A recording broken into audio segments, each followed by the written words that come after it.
Blitzers, hey, it's Ronan. Welcome back to the channel. I'm going to review the OBJ752 today, which is this lovely tank. And I'm going to do a quick comparison to start with a review on it. It is a Tier 9 heavy. Many of you have heard about it by now. You can still get it. Oops, wrong spot. You can still get it, still in the store. It is for crates. I did see someone get an offer for the tank for $150 US, so it is not cheap. I went ahead and did the OBJ752 times 12, the 16,000 gold, and I got it in like the 6th or 7th container. You do get 12. I do not recommend you buy crates. They are often a waste of time. However, Arthur and others have loved the tank, so let's review it. We're going to compare it today to the two other kings of Tier 9 heavies, at least the premiums, which is the 50 TP prototype, which was a great deal recently, and then the K91, epic, strong, wonderful tank. And I'm going to look at the armor first. Looking at the armor, you have a terrific tank here. It is actually quite, for some reason the turret won't turn. There it is. It is actually got terrific armor, which is a big differentiator from those other two tanks. The lower plate is the weak spot, but you can see very strong upper plate, very strong turret, and in fact, it's got troll sides. It has about 111, I don't know where they got that number, 119 or so side armor, but then it's got spaced armor, which was super helpful, reminiscent of the IS-7 and some of the other IS tanks. And you can see the angles of the rear. The rear's got the lower rear is about 60, upper rear is obviously higher effective, but it's got a good strong tank. It is more of an armored tank than the others. Now, quick comparison between the three. The 752 does have a slightly lower DPM than the K91. It is an autoloader, does have 2 shell autoloader, and that is a nice difference there. Some of the other tanks, just a kind of unique mechanism. Good pen. 257, lower than the K91s, but similar to the prototype. In the Alpha, as you can see, it's 430, which is quite nice to have 2 shells of 430. That does quite a lot of damage, and it is kind of a nice difference. It does shoot heat, which I much prefer personally, APCR of the prototype. However, you can see the pen is quite high at 374. You're not gonna use vents. You're gonna calibrate it. So 374 pen is damn high for that tier, and it's also got great HE pen because it is 122 millimeter caliber, so it's going to have higher pen, and that is 75. So it's got strong HE. You can see you could be blowing people up with 530 alpha with that, and that is useful overall. The weapon handling is the problem. It's got front of a bad cannon, aim time 3 1/4 versus look at the 50 K91 and also the prototype. Both have great cannons. This is not too strong. Dispersion 0.362. Ouch. So that is not great. It does have -8, which is like the K90. Excuse me, I didn't realize the K91 is, I thought the K91 maybe is 8 on the sides. Maybe I'm wrong. But it is like the prototype, which is good, but not an advantage. It does have limited upwards, which I haven't noticed playing it so far. Speed is a little bit slower than the other two, but not materially slow. 5%, you can see the difference there. It's not massive. Traverse is slower too. And I showed you that it does have slightly less 50 late HP. That's irrelevant. But you can see that the turret and the armor is different. So far, players on here anyway, you can see that the win rate is 65%. It's quite high. It is a very strong tank, and I think you're going to see a couple of replays that will help highlight for you why this thing is worth getting. Is it worth $100? Is it worth gambling on it? I don't think so. I was glad to get it, but I wouldn't personally bet the bank. All right, let's jump into these replays. All right, battle 1. We got Patatotako here. He is in Castilla. Tier 8 battle, which is nice. Obviously, this thing is going to slay against Tier 9s. 8s, I mean, because of its just really strong, strong hull, strong tank in general, and the DPM and the Alpha is just not a great tank for Tier 8s to contend with. Right away, just in terms of the game makeup, you can see we have your typical AFK or 2 these days, and Patatotako is pushing to the top quadrant there of Castilla. A good move to push this hard when you are in a tier 8-9 battle and your team is going with you. I actually think this strategy is not employed enough. It is an effective strategy, unlike just everybody going to the church over there. I like this strategy. And again, this is the nice advantage. The reload is 3 seconds in between the shells here. And there's another 752, so you can take a look at the armor. The reload is it's not like you're going up there with an M5 or M6 Yo where you just boom, boom. But it's fast enough that you can get 2 out with hopefully not taking a hit or Maxim taking one. It does take a big, just absolute big hit there from the E75 and gives it back. You can see the armor there of the other 752, and that is not going to be an easy tank to shoot. And that little strip of spaced armor, I think, is a huge difference maker in getting bounces, because people just shoot that thinking they can pen. It's a big, juicy looking side. You can see the side there, but you cannot pen a lot of that. Unfortunately, shoots the cannon of the E75, and he's got a T49 up there trying to commit suicide. Patatotako, I guess, bounces that somehow. Not quite sure how. Gets hit in high explosive. So it's a little bit of a, and Patatotako, when he sent me this replay, told me that the start of this is not pretty. The ending's gorgeous, though, so stick with it. Stick with us here. You're going to want to watch the finality here. I should say the next replay is by our girl Moxxi, where she's slaying with this thing as well. So stick around. We got 2 replays. Don't ditch after listening to me talk and getting bored, which is very understandable. Right away, Patatotako is pushing here. They kind of just pushed past there. I think there's a good move. And he's got a Scorp there that is just, I guess he wasn't spotted until there. That's why. The Scorp was totally unawares.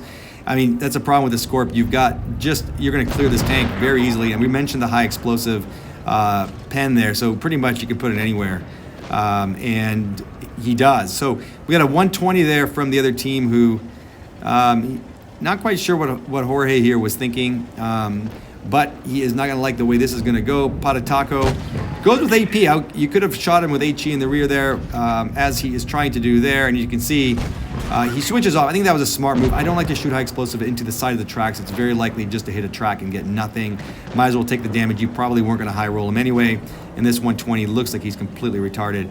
On top of that, you're going to face hug there and bounce. That's the beautiful thing. This thing should get you a hell of a lot of bounces up close like that. Good tank to face hug with. That took a little while for Patatotako, and he is now trying to clear this T32. There's a T92 roaming around here and a T49, so he's got a couple of fast tanks. That's the problem with this tank in terms of mobility. It's just not a great traverse, not a great mobility in general.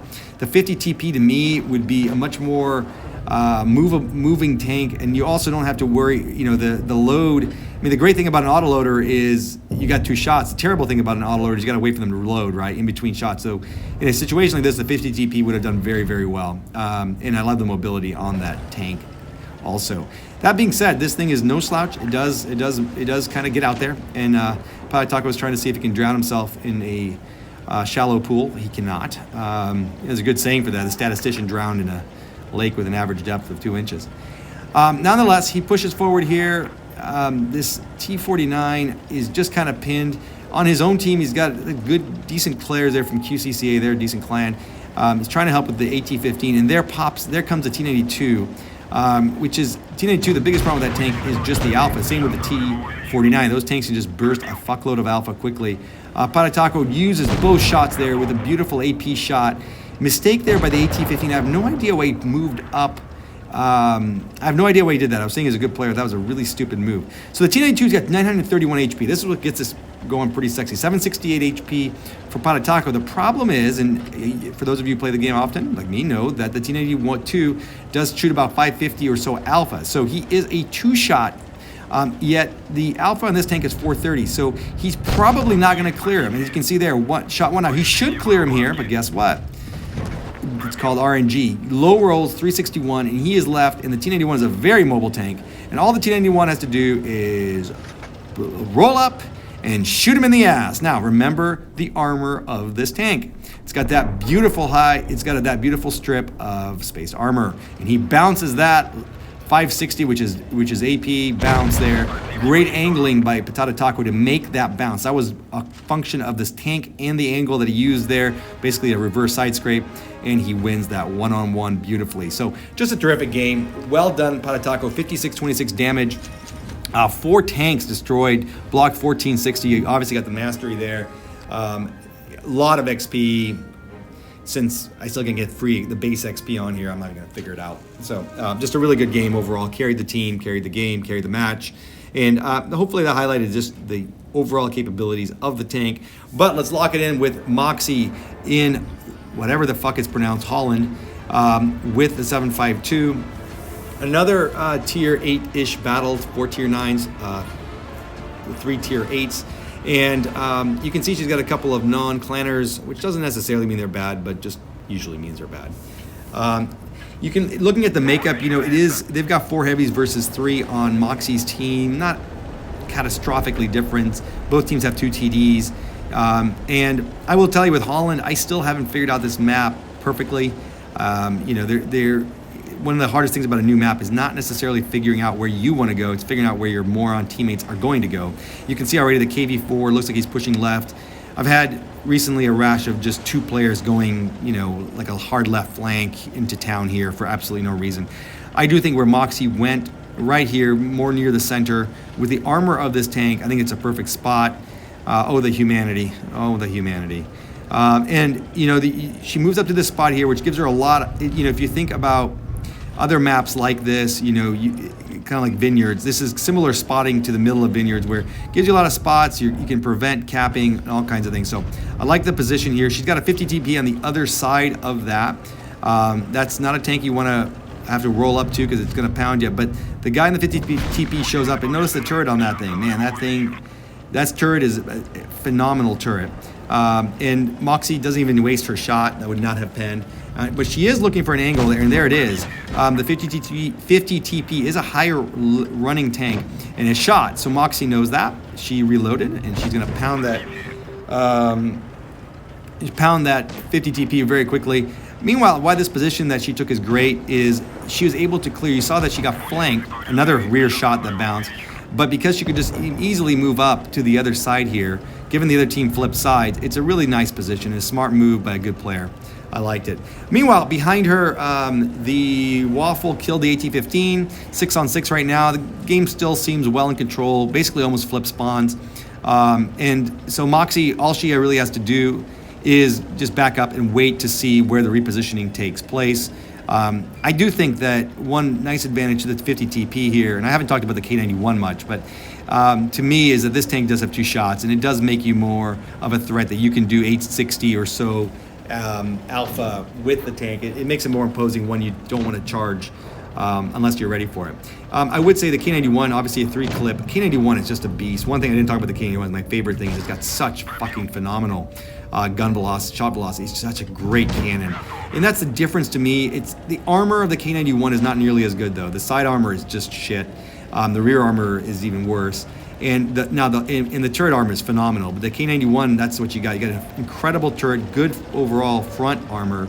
Just the sides aren't good. And I think this tank's got an overall a very strong armor profile that you can really work with and win you games. Just like you saw Patatotako, you saw the bounce here. This tank will win you some games just based on armor, which as a heavy player, I love that. That's what I look for in a heavy.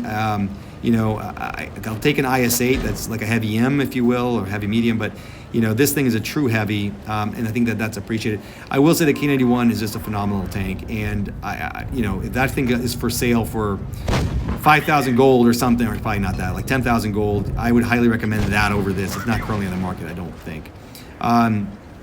The nice shots there by Moxxi gets high explosive into the ass of the standard B. You can see the Shark on the team, they're both low. She can clear them both. She can clear the 50 TP as well. It's a 4-on-5 right now, so she needs to be careful, but she does get a nice roll there. There's a Foch up there trying to figure out what he's doing in the game, you know, and I think Moxxi's gonna help him figure out what his role is in the game. Doesn't even scope it in, hits the ammo, should clear him here with a shot, and does.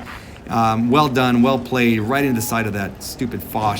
And that is where the game probably changed that 2-move and brought it to a 4-2. Now a 4-2, now it's a 3-2. Moxxi has a smart move here. She realizes the Shark is very low health and that this IS-6, you know, is clearable and is workable.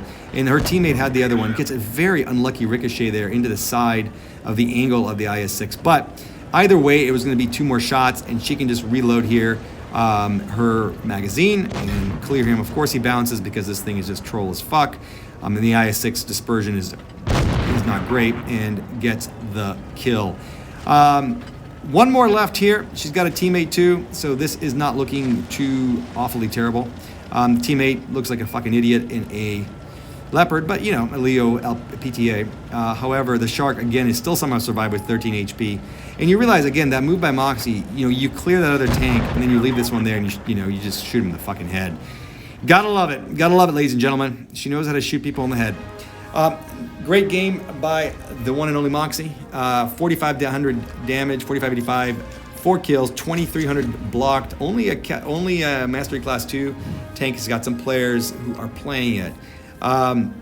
Tank makes some coin as you expected. Looks like it was, I don't know if that was a birthday or what it was, but she definitely made some coin. Great game, great tank. If you got 16,000 gold in your thing, I would feel free to roll the dice. If not, don't go sell don't get a mortgage to buy this thing, but it is very good. Thanks for watching, everyone. Appreciate it.